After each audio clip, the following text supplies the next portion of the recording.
6 anggota perguruan silat di Gresik, Jawa Timur diringkus aparat Satreskrim Polres Gresik karena bertindak brutal kepada pemuda berinisial SW hingga meregang nyawa. Pemuda asal Krian, Sidoarjo tersebut tewas dianiaya 6 pendekar pada Minggu 19 Mei 2024. Kejadian ini menggemparkan masyarakat dan menjadi pengingat kelam akan masih bahayanya premanisme yang masih menghantui.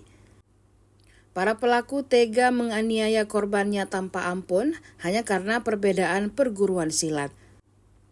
Tragedi ini meninggalkan luka mendalam bagi keluarga korban dan menjadi tamparan keras bagi dunia persilatan di Gresik.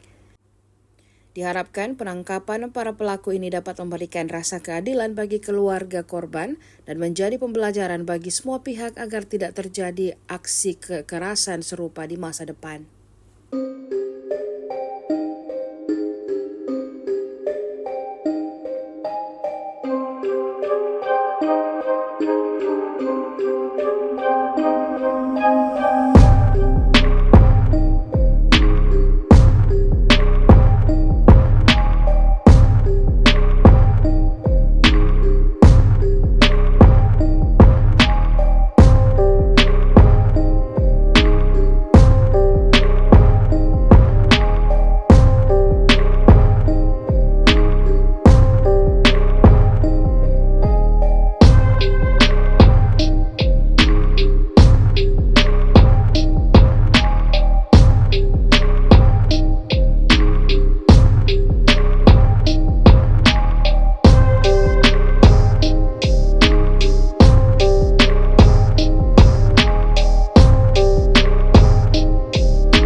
Download Tribun X sekarang, menghadirkan lokal menjadi Indonesia.